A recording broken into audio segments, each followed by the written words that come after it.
오늘 영상은 삼체 일부, 삼체 문제 정주행입니다. 예전 올린 삼체 통합본에서 삼체 일부와 삼체 이부의 내용이 다소 빈약하다고 생각해왔고, 때문에 이번 기회에 삼체 일부를 다시 제작하게 됐습니다. 오늘 영상에 이어 조만간 삼체 이부, 암흑의 숲도 다시 제작해 업로드할 예정이니 많은 시청 부탁드리겠습니다. 그럼 영상 시작합니다. 나노 소재 연구자 왕명우는 어느 날 집 앞에서 이상한 조합의 방문객들을 맞았습니다. 경찰 2명과 군인 2명이 찾아와서 과학의 경계라는 학술단체와의 접촉 여부를 물었어요. 왕명우는 이미 선이페이라는 일본계 중국인 물리학자를 통해 이 단체를 알고 있었고 몇 차례 토론에 참여한 적이 있었죠. 하지만 회원 가입은 거절했다고 말했습니다. 무리 중 사복경찰 스창은 거친 말투로 왕명우를 압박했어요. 왕명우가 사생활이라며 추가 대답을 거부하자 스창은 더욱 무리하게 굴었습니다. 왕명우에게 과학의 경계에 가입해서 내부 정보를 제공해달라고 요청했죠. 왕명우는 처음엔 거부했지만 스창의 도발적인 태도에 화가 나서 결국 가입하겠다고 선언합니다. 그들은 왕명우를 도시 외곽의 군사기지로 데려갔어요. 그곳에서 열린 회의에서 왕명우는 충격적인 사실을 알게 됐습니다. 최근 몇 달 사이 유명한 물리학자들이 연달아 자살했다는 것이었어요. 그 명단에는 양둥이라는 이름도 있었죠. 양둥은 촉근 이론 연구로 유명한 젊은 여성 물리학자였습니다. 왕명우는 1년 전 고에너지 가속기 건설 현장에서 그녀를 본 적이 있었는데 거대한 초전도 코일 앞에 서 있던 그녀의 모습에 깊은 인상을 받았었어요. 회의를 주최한 창웨이스 장군이라는 사람은 떠나기 전 왕명우에게 의미심장한 말을 남겼어요. 인류 역사 전체가 우연이었고 이제 그 행운이 끝났다는 것이었죠. 회의가 끝난 후 왕명우는 회의 자리에서 알게 된 양둥의 연인 딩이 박사를 찾아갔습니다. 딩이는 구전 연구로 유명한 이론 물리학자였는데 양둥의 죽음 이후 깊은 절망에 빠져 있었어요.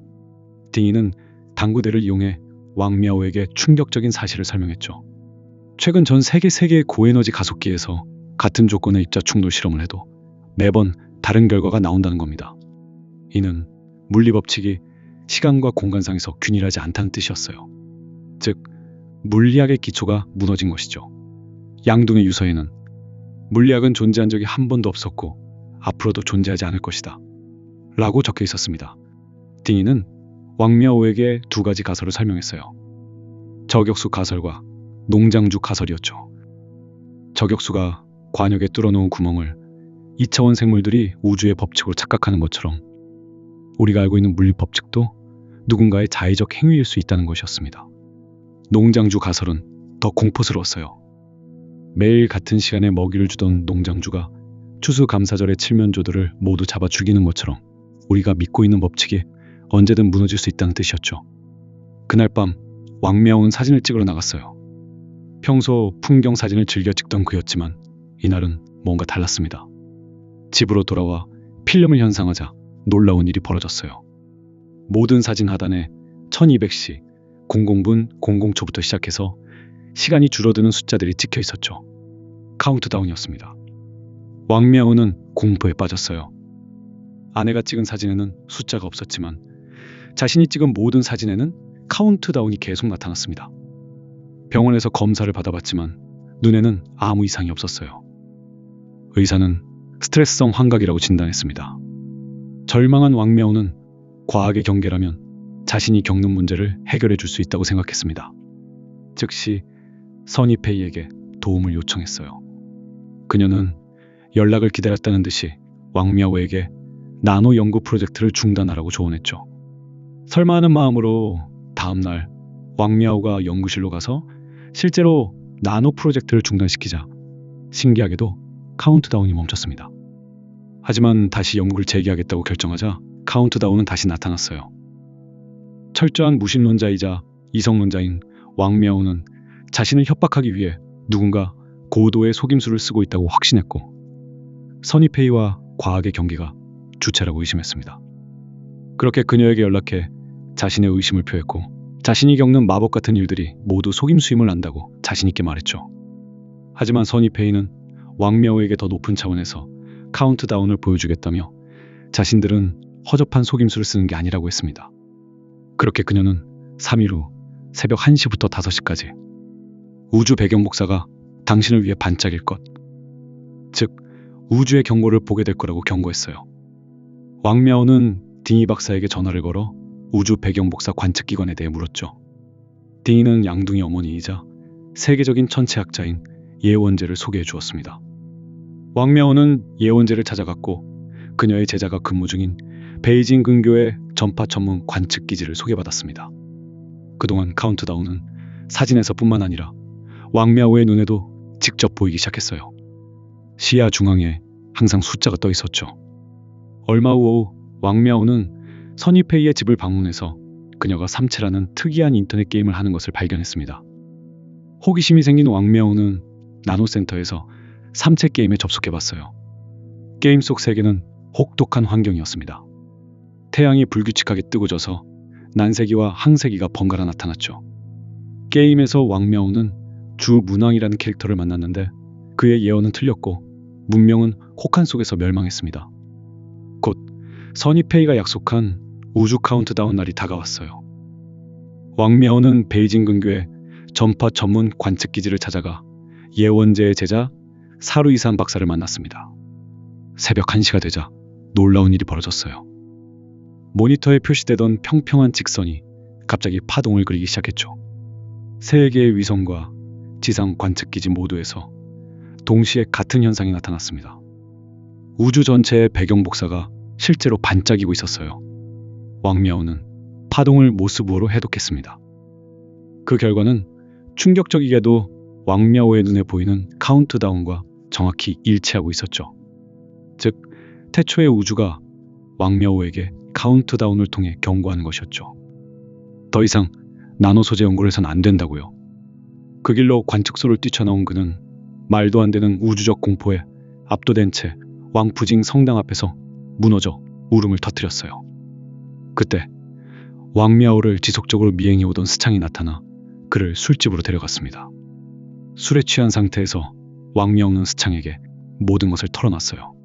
하지만 스창은 불가사의한 일 뒤에는 반드시 귀신이 있다 는 자신만의 철학을 들려줬습니다.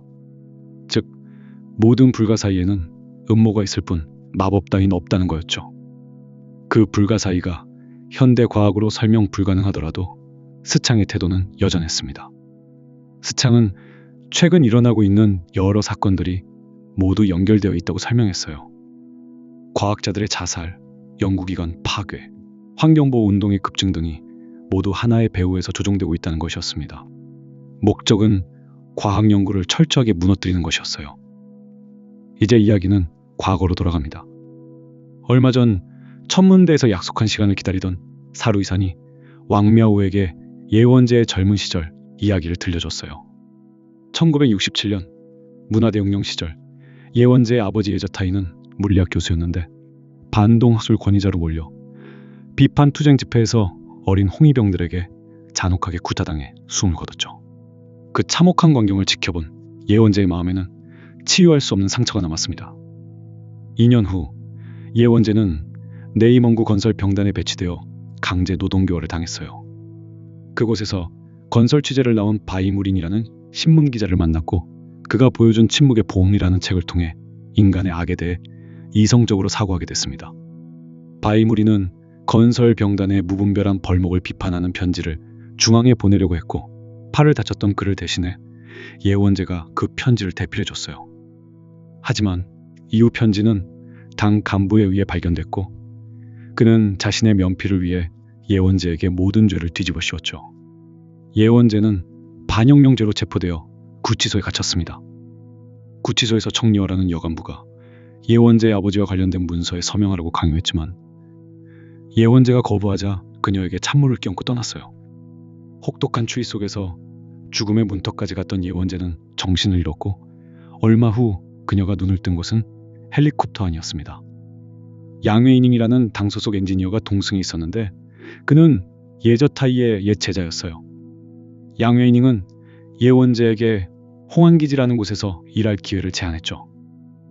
홍안기지는 레이더봉 정상에 위치한 비밀 군사기지로 거대한 파라볼라 안테나가 있었습니다. 예원제가 도착한 첫날 밤 기지에서 147차 발사가 진행됐어요. 안테나에서 강력한 전파가 발사되자 하늘의 구름이 희미하게 빛났고 새들이 떼죽음을 당했습니다. 이미 모든 걸 포기했던 예원제는 평생 그곳을 떠날 수 없다는 조건을 받아들이고 홍안 기지에 들어갔어요. 그녀에게는 세상과 격리된 그곳이 오히려 안전한 피난처였죠. 하지만 예원제는 20년 넘게 홍안 기지에서 일하다가 1990년대 초 복권이 되었고 도시로 돌아와 대학에서 천체 물리학을 가르치다 퇴직했다고 알려졌어요. 다시 현재로 돌아와 스창은 이 모든 배후에 있는 적들은 기초과학을 가장 두려워한다고 추리했어요. 특히 현실과 거리가 멀수록 실용성이 떨어질수록 그리고 더욱 근본에 가까운 연구일수록 두려워한다고 했죠. 스창은 왕미아오에게 계속 연구를 하라고 조언했습니다. 그것이 바로 적에 대한 최고의 공격이라고 했어요. 그리고 삼체 게임을 계속하라고도 권했죠. 그 게임이 이 모든 사건과 관련이 있고 군 작전센터의 많은 전문가들도 그 게임을 하고 있다고 했습니다. 왕미아오는 스창의 말에 이성을 찾았어요. 자신이 혼자가 아니라는 것, 그리고 자신이 겪는 우주로부터의 협박이 스창의 말처럼 음모와 눈속임일 거라고 희망이 생겼기 때문이었죠. 스창의 조언을 받은 왕미아오는 삼체 게임을 계속하기로 결심했습니다. 두 번째 접속에서 그는 고대 이집트식 피라미드가 있는 세계에 들어갔어요. 그곳에서 묵자를 만난 왕미아오는 거대한 우주기계를 목격했죠. 묵자는 우주를 속이 빈 커다란 공이라고 설명하며 태양의 운행을 예측하는 정교한 기계 모형을 만들었습니다. 하지만 4년간의 항세기 예측과 달리 17일 만에 거대한 태양이 나타났고 문명은 화염 속에서 멸망했어요. 세 번째 게임에서 왕미아오는 코페르니쿠스라는 이름으로 중세 유럽에 들어갔어요. 갈릴레이, 아리스토텔레스, 교황과 만난 그는 삼체 문제의 해답을 제시했죠. 세 개의 태양이 상호 인력으로 예측 불가능한 운동을 하며 멀리 있을 때는 비성으로 보인다는 이론이었습니다. 또한 대기층의 광학작용으로 태양의 외층이 투명해져 갑자기 비성으로 변한다고 설명했어요.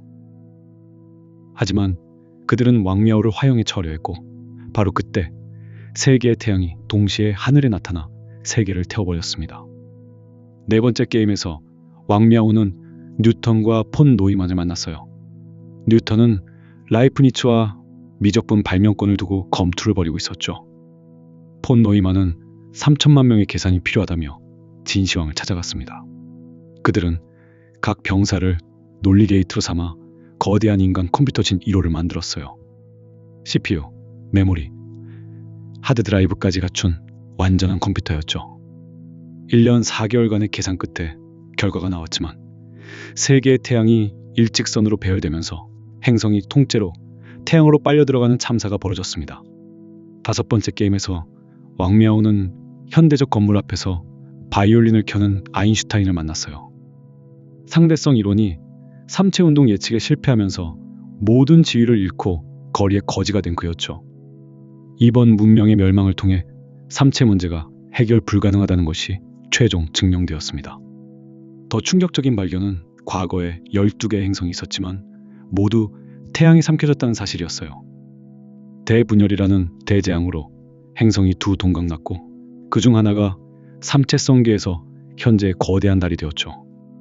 결국 삼체 게임 속 문명은 결단을 내렸죠. 이 불안한 항성계를 떠나 새로운 정착지를 찾겠다는 것이었습니다. 그리고 여기까지 다다른 왕미아오는 정체 모를 게임 관리자로부터 연락을 받고 선택받은 소수의 모임에 초대받았어요. 참석자는 겨우 7명이었지만 모두 사회 각계의 엘리트들이었죠. 철학자, 소설가, 소프트웨어 기업 부회장, 전력공사 간부, 기자, 박사 과정생 등이 모였습니다. 모임을 주최한 것은 환경보호주의자 파난이라는 인물이었어요.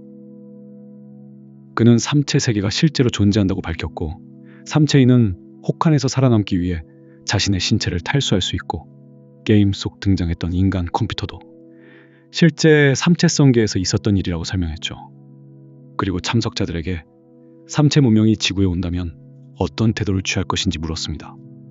대부분은 인류에 실망했다며 삼체 문명을 환영한다고 답했지만 소프트웨어 기업 부회장과 전력공사 간부는 반대했어요. 파나는 그들을 모임에서 축출하며 나머지를 동지라고 불렀습니다. 한편 현실에서는 충격적인 사건이 벌어졌어요. 웨이청이라는 수학자가 새벽에 경찰서를 찾아와 생명의 위협을 받고 있다고 신고한 거였습니다. 웨이청은 선이페이의 법적 남편으로 삼체 문제 연구의 천재였죠. 그는 어릴 때부터 숫자와 형태에 대한 직감이 뛰어났고 고등학교 때 수학 올림피아드에서 1등을 했었습니다.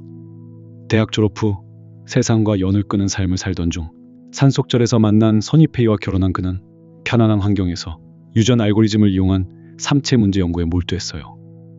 둘 사이는 법적인 부부일 뿐 사실은 삼체 문제를 해결하기 위한 비즈니스 관계일 뿐이었죠. 웨이청은 자신의 이야기를 스창에게 했어요.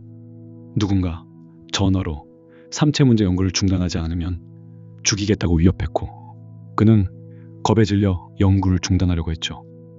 하지만 같은 날 밤 선이페이가 총을 들고 나타나 오히려 연구를 계속하라며 협박했다는 거였어요. 그녀는 삼체 문제 연구가 성공하면 당신은 구세주가 되고 중단하면 죄인이 된다. 누군가 인류를 구하거나 멸망시킨다면 당신의 공적과 죄는 모두 그의 2배가 될 것. 이라고 말했다고 했죠. 스창과 왕мя오, 정보부의 쉬빙빙은 웨이청과 함께 선이페이의 집으로 수색을 나갔어요. 하지만 그들이 도착했을 때 선이페이는 이미 총 3발에 맞아 죽어 있었습니다. 가슴에 2발, 미간에 1발이었죠. 범인은 창문으로 도망간 후였어요. 스창은 웨이청에게 의심 가는 인물을 질문했고 웨이청은 얼마 전 파난과 선이페이가 심한 경론을 벌였다고 증언했습니다. 사실 파난과 선이페이는 모두 삼체를 추앙하는 조직이었고 이 조직은 현재 극단의 2 파벌이 갈등 중이었습니다. 파난은 지구의 암적인 존재인 인간을 삼체가 강림해 멸해한다는 파멸적인 강림파의 입장을 드러냈어요. 반면 선이페이는 주께서는 인류를 구원하고 진보된 기술로 파라다이스를 만들어줄 것이라고 믿는 구원파의 입장을 보였죠. 결국 2 사람과 파벌 간의 갈등이 심화됐고 선이페이의 죽음으로 이어진 거였죠. 왕мя오가 다시 삼체에 접속하자 긴급 공지가 떴습니다. 긴급한 상황으로 삼체 서버가 곧 닫힙니다. 라며 마지막 장으로 이동한다는 내용이었어요. 6번째이자 마지막 게임에서는 텅 빈 자갈 사막에 삼체 세계의 모든 사람들이 모여 하늘을 바라보고 있었죠. 하늘에는 천척의 우주선으로 구성된 삼체 함대가 정사각형 대열을 이루며 떠 있었습니다. 10분의 1 광속에 도달할 수 있는 이 함대의 목적지는 4광년 떨어진 항성, 바로 지구였어요. 마침내 삼체 함대가 빛을 내며 출발했고 게임은 삼체 문명은 신세계 원정을 시작했다. 는 메시지와 함께 종료되었습니다. 이제야 삼체 게임의 목적이 엔딩을 통해 명확해졌습니다. 그들은 삼체가 처한 가혹한 상황에 공감해줄 인간들을 게임에 참여시킨 거였고 이런 이들이 삼체를 추앙하는 조직의 회원들이었던 거죠. 며칠 후 왕мя오는 이메일로 받은 주소에서 지구 삼체 조직 집회에 참석했어요. 폐쇄된 화학공장 식당에 300여 명이 모였고 중앙에는 자기 부상으로 떠있는 3개의 구체가 진짜 삼체 운동을 보여주고 있었죠. 아마 그 기술도 삼체 게임과 마찬가지로 삼체 종족에게 배운 선진 기술이었던 것 같았습니다.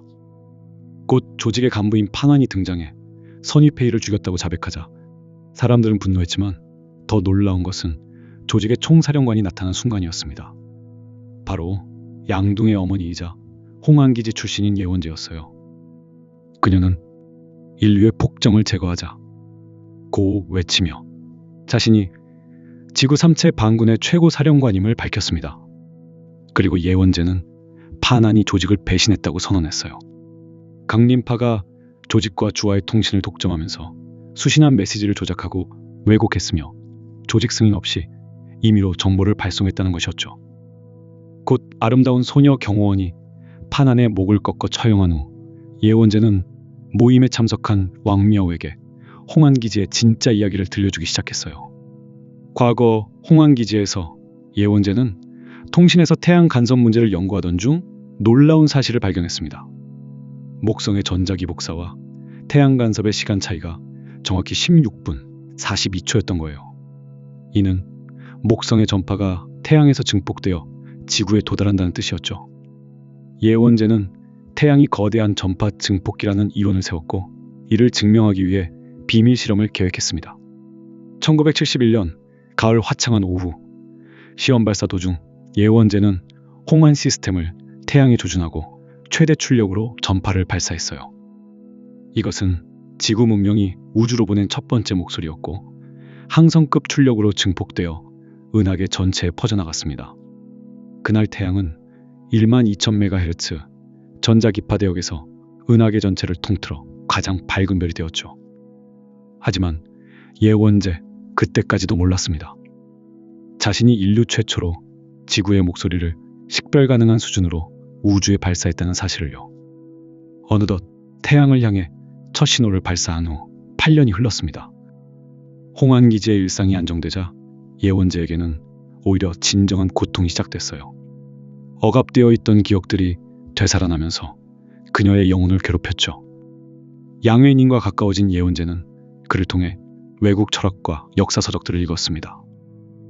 인류 역사의 잔혹함과 현재 벌어지고 있는 미소, 냉전의 광기를 목격하며 인간 본성에 대해 깊이 사색했어요. 홍안기지 4년 차에 양회인과 결혼했지만 그것은 감사의 표현일 뿐 진정한 사랑은 아니었죠. 어느 날 밤 예원제가 야간 당직을 서던 중 놀라운 일이 벌어졌어요. 우주전파 파형 모니터에서 평소와 다른 신호를 발견한 겁니다. 오랫동안 우주 잡음만 듣던 그녀는 직감적으로 이것이 지능을 가진 생명체가 만든 신호라는 것을 알았죠. 식별 정도를 확인하니 AAAA였습니다. 이는 홍안이 사용하는 언어로 된 지능형 정보라는 뜻이었어요. 홍안 자체 해석 시스템을 가동하자 즉시 번역이 완료됐습니다. 인류가 우주의 다른 세계에서 온 정보를 처음으로 읽는 순간이었죠. 그 내용은 충격적인 경고문이었어요. 대답하지 마라. 를 3번 반복하며 자신을 그 세계의 평화주의자라고 밝힌 발신자는 지구의 방향에 1000만 개의 항성이 있어 대답하지 않으면 위치를 파악할 수 없지만 대답하면 침략당할 것이라고 경고했습니다. 4시간 동안 계속 수신된 정보를 통해 예원제는 삼체 세계의 존재와 그들의 혹독한 환경, 끊임없이 부활하는 문명, 그리고 행성 간 이민 준비 상황을 알게 됐어요. 새벽 4시경 정보가 끊어졌지만 예원제는 이 모든 것이 꿈이 아니라고 확신했습니다. 예원제는 조용히 수신 정보를 숨긴 후 발사주 통제실을 향했어요. 떠오르는 태양을 향해 안테나를 조준하고 간단한 메시지를 발사했습니다. 이곳에 오십시오. 나는 당신들이 이 세계를 얻는 것을 돕겠습니다. 우리 문명은 이미 자신의 문제를 해결할 능력을 잃었습니다. 발사 후 예원제는 쓰러졌고 깨어났을 때 의사로부터 임신 소식을 들었습니다. 예원제의 이야기가 끝나자 홀은 정막에 휩싸였습니다. 왕미아오도 깊이 빠져들어 위험과 공포를 잠시 잊고 삼체 조직의 발전 과정에 대해 물었어요. 예원제는 그것은 에번스부터 말해야 한다며 나중에 따로 설명해 주겠다고 했죠. 대신 예원제는 왕미아오에게 나노 소재 연구에 대해 질문했습니다. 왕미아오가 삼체인들이 왜 나노 소재를 두려워하는지 묻자 예원제는 그것이 우주 엘리베이터 건설을 가능하게 해 인류가 대규모로 우주에 진입할 수 있게 하기 때문이라고 설명했어요. 이는 인류가 우주에 대규모 방위체제를 건설하는 것을 가능하게 만들죠. 왕미아오가 가장 두려워하는 질문인 카운트다운의 마지막이 무엇인지 묻자 예원제는 자신도 모른다고 답했습니다. 감정이 격해진 왕미아오는 그런 방법이 의미 없다며 항의했지만 예원제는 위대한 능력을 지닌 주 앞에서 우리가 하는 모든 일은 아무 의미가 없다고 담담히 말했어요. 바로 그때 무장한 정규군이 식당으로 쏟아져 들어왔습니다. 스창이 이끈 군인들이 삼체 반군을 포위했죠. 혼란 중에 조직원 한 명이 핵폭탄이라며 금속 구체를 들고 협박했어요. 반환을 처형했던 그녀는 그것이 1500톤급 원자폭탄이라고 주장하며 총사령관을 내보내라고 요구했습니다. 스창은 침착하게 그녀에게 어머니를 찾았다는 편지를 보여주며 주의를 분산시켰어요. 그 틈을 타 권총으로 폭탄을 격발시켰죠. 그 폭발은 핵폭발의 촉매인 외부 폭약의 폭발이었고 소녀는 그 자리에서 즉사했습니다. 핵폭발은 피할 수 있었지만 누출된 방사능에 스창은 무방비로 노출되었죠. 그리고 현장의 모든 삼체 조직은 검거되면서 상황이 정리됐어요. 체포된 예원재에 대한 신문이 시작됐습니다. 예원재는 신문관에게 자신이 과거에 저질렀던 죄에 대해 담담히 이야기를 시작했죠. 1979년 10월 21일 예원재는 기지정치위원 레이즈청과 남편 양웨이닝을 살해했다고 자백했어요. 레이즈청은 홍안 시스템에 별도의 감시 프로그램을 설치해 모든 발사와 수신 정보를 몰래 복사하고 있었죠. 그는 예원재가 외계 정보를 수신하고 숨긴 것을 발견했지만 아직 그녀가 회신을 보냈다는 사실은 몰랐습니다. 레이즈청은 예원재에게 이 일을 비밀로 하라며 자신이 처리하겠다고 했어요. 그는 외계의 문명을 처음 발견한 사람이 되고 싶어 예원재의 치부를 덮어주기로 했습니다. 그리고 예원재는 그의 속셈을 꿰뚫어보고 마음속으로 결정을 내렸습니다. 얼마 후 예원재는 절벽에 위치한 수신 시스템의 접지선을 고요 느슨하게 풀어 고장냈어요. 예상대로 레이즈청이 수리를 위해 절벽으로 내렸습니다. 하지만 예상치 못한 일이 일어났죠. 남편 양웨이닝이 상관인 레이즈청을 돕기 위해 나타난 거였죠. 두 사람이 같은 밧줄에 매달려 있을 때 예원재는 자신과 아이를 위한 결심을 했습니다. 그렇게 그녀는 두 사람의 목숨이 달린 밧줄을 잘라버렸어요. 신문관이 그때 심정을 물었습니다. 그녀는 자신이 헌신할 만한 것을 찾았고 전 인류가 이 과업을 위해 막대한 희생을 치러야 한다는 것을 알았다고 답했습니다. 당시 상급기관은 이를 업무 중 사고로 처리했고 모두가 예원재를 젊은 미망인으로 안타까워했기에 의심을 피할 수 있었어요. 당의 정책이 바뀌며 반영 명분자의 자식이었던 예원재는 모교로 돌아올 수 있게 됐어요. 그리고 그곳에서 예원재는 대형 전파 천문 관측기지 설계라는 중요한 프로젝트를 맡았습니다. 부지 선정을 위해 북서지방의 외진 산간 지역을 방문했을 때 그곳에서 특별한 외국인을 만났어요. 마이크 에번스라는 미국인이었는데 3년째 혼자서 멸종 위기에 처한 제비 한 종류를 구하기 위해 나무를 심고 있었죠. 그의 아버지는 다국적 석유회사 회장인 억만장자였지만 에번스는 돈을 받지 않고 자신만의 신념으로 살고 있었습니다. 에번스는 12살 때 아버지 회사 유조선 사고로 바다가 기름으로 오염되어 바다새들이 죽어가는 참혹한 광경을 목격했어요. 그 경험이 그를 구세주가 되겠다는 꿈을 품게 만들었죠. 그는 종의 공산주의라는 학설을 정립했는데 핵심은 지구상의 모든 생명은 태어날 때부터 평등하다는 것이었습니다. 에번스는 인류의 점유욕과 이기심을 신랄하게 비판했어요. 45억 달러의 유산을 물려받았지만 그 돈으로도 인류의 광기를 멈출 수 없다고 절망했죠. 그에게 감화된 예원재는 석양이 지는 숲에서 에반스에게 홍안과 삼체 세계의 일을 모두 털어놨습니다. 에번스는 처음엔 믿지 못하겠다고 했지만 자신에게 이 모든 것을 증명할 힘이 있다며 만약 정말이라면 협력하겠다고 약속했어요. 그날부터 그 둘은 서로를 진정한 동지로 여기게 됐습니다.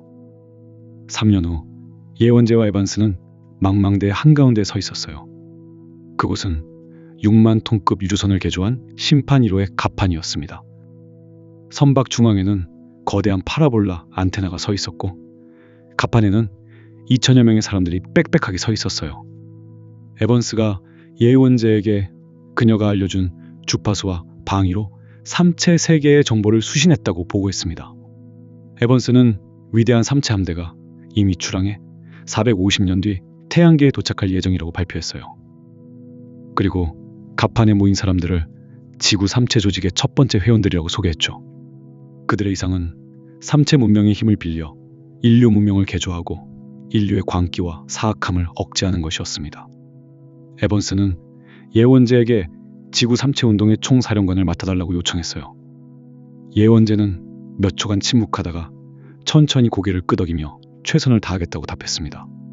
에번스가 주먹을 높이 들고 인류의 폭정을 제거합시다 라고 외치자 삼체 전사들이 일제히 세계는 삼체의 것이다 라고 화답했어요.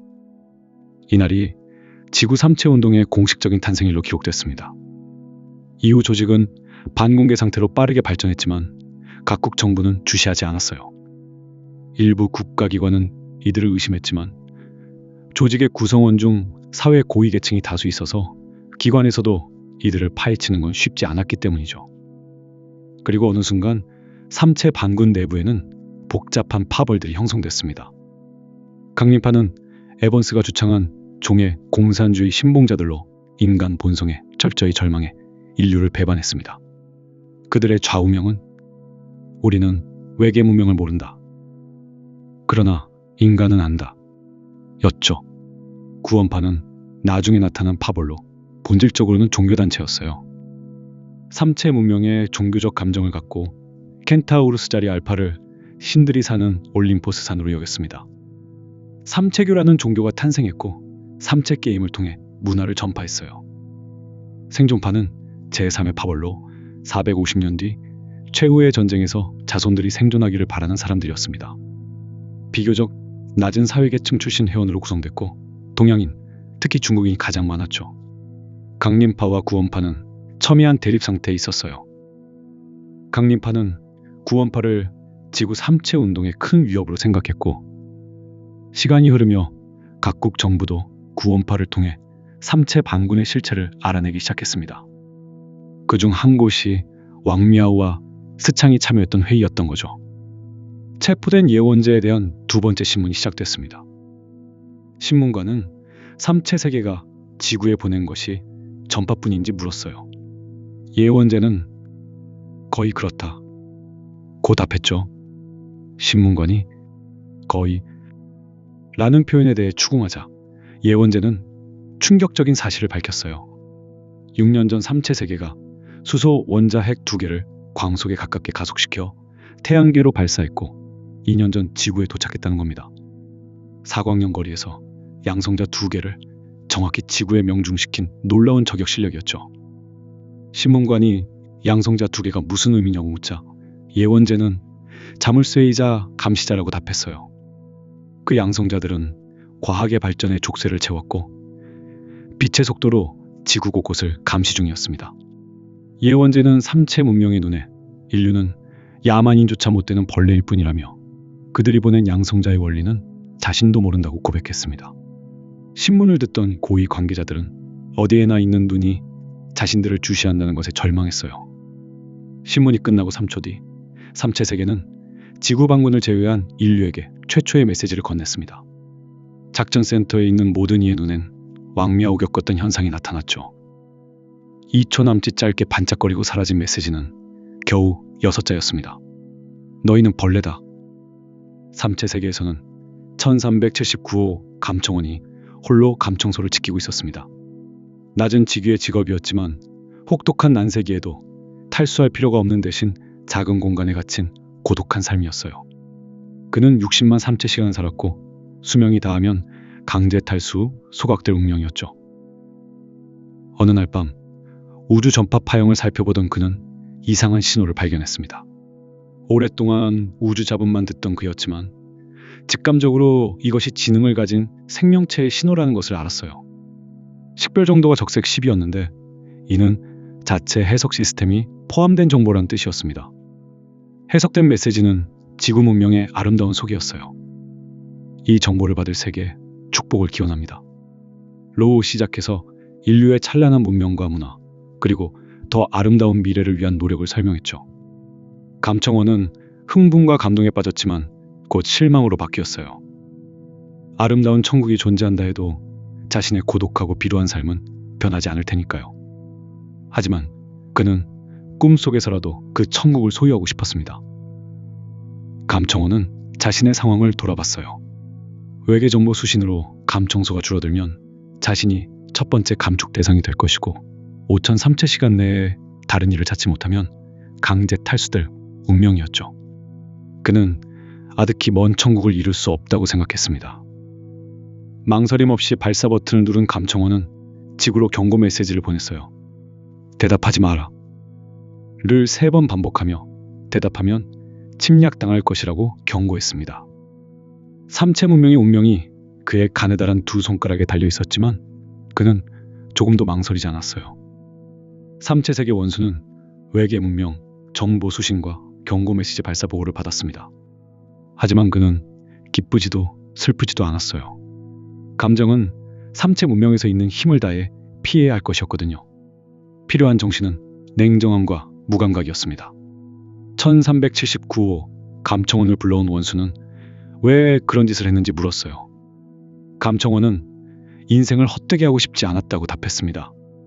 그는 삼체 문명도 생존 위기에 놓인 집단으로서 지구인과 세계를 공유할 수 없을 것이라고 예측했죠. 원수는 삼체 함대가 지구를 점령하면 지구인들은 예전처럼 생활할 수 있다고 감청원에게 말했습니다.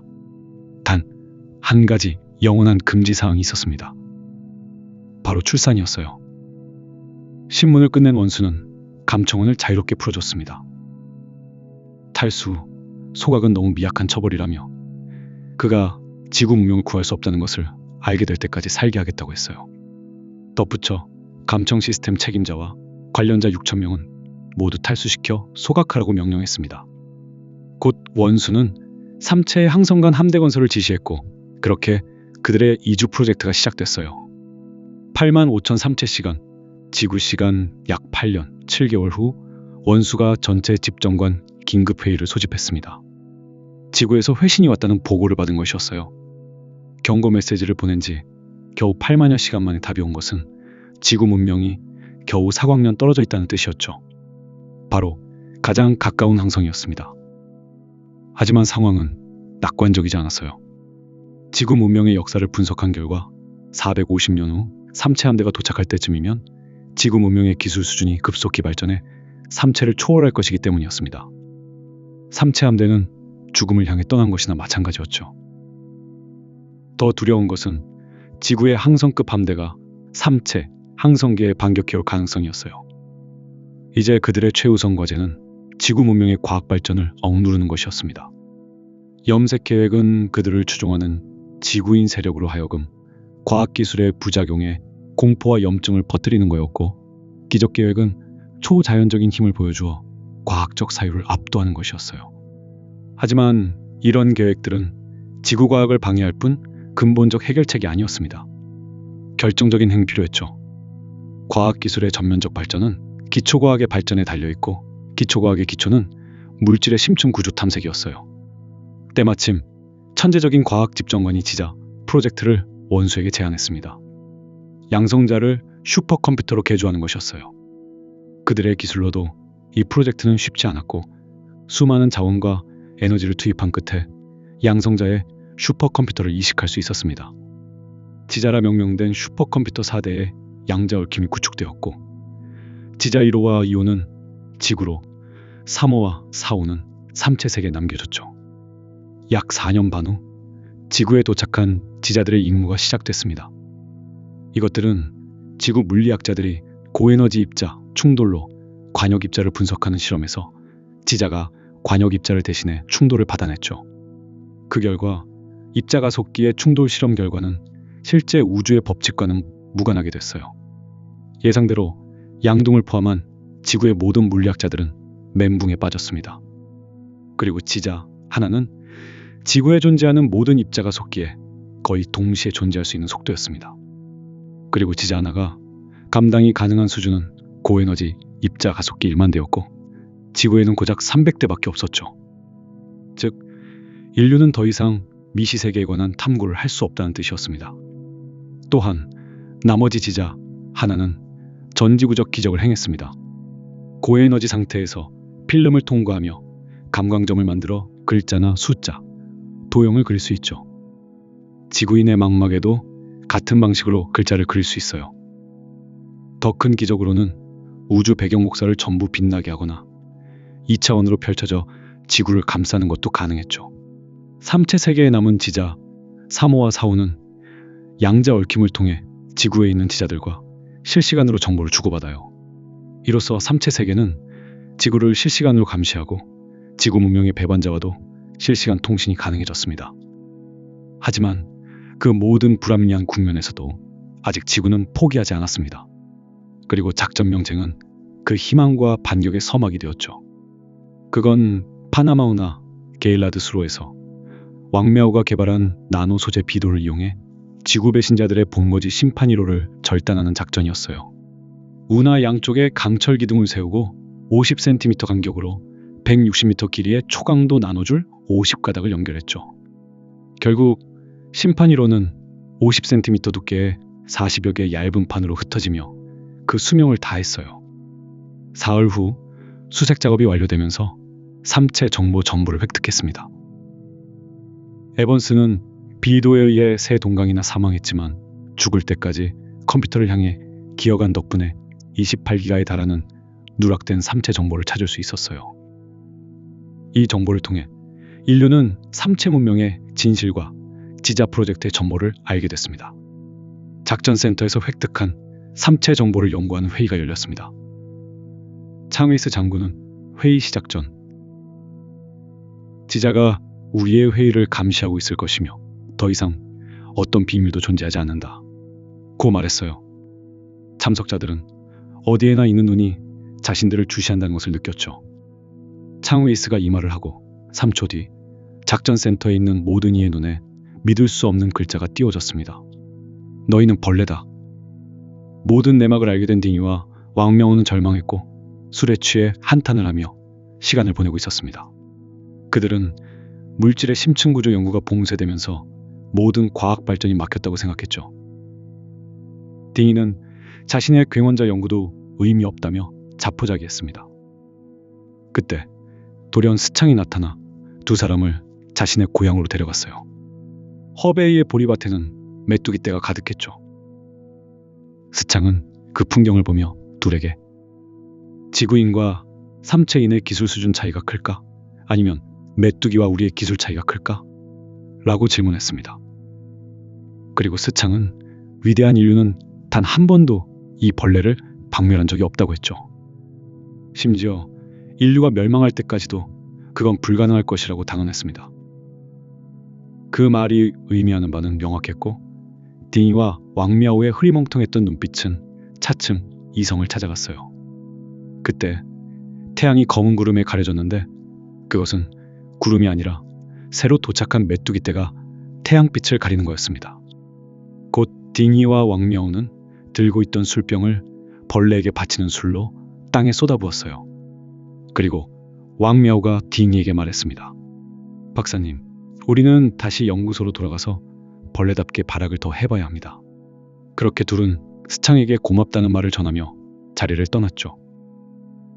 강림파와 에반스가 그녀에게 숨겨왔던 삼체 문명의 인류 멸종 계획의 진상을 알게 된 예원재는 절망했고 딱 한 가지만 요구했습니다.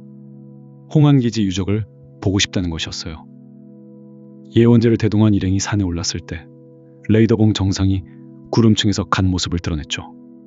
기지는 깨끗이 철거되어 봉우리 정상은 잡초가 무성한 황야였죠. 예원재는 금세 유적을 발견했어요. 거대한 암석 곁으로 걸어가 무성한 덩굴을 치우자 녹슨철이 나타났습니다. 그제야 일행들은 그 암석이 원래 거대한 안테나 받침대라는 것을 알았죠. 외계가 처음으로 들은 지구 문명의 외침이 바로 이곳에서 태양으로 발사되어 우주 전체로 퍼져나간 곳이었어요. 받침대 옆에서 잡초로 뒤덮인 작은 비석을 발견했습니다. 홍안기지의 예터 중국과학원 1989년 03월 21일 비석은 너무 작아서 기념하기 위해서라기보다 잊기 위해 세운 것 같았어요. 예원재는 절벽으로 걸어갔습니다. 그녀가 자기 손으로 2명의 생명을 끝냈던 그곳이었죠. 서쪽 하늘가에서 석양이 녹아내리듯 운해 아래로 가라앉았고 운해에 태양의 피가 퍼지면서 장화만 선홍빛이 떠올랐어요. 순간 예원재는 조용히 그리고 차분하게 읊조렸습니다. 이것이 인류의 석양이다.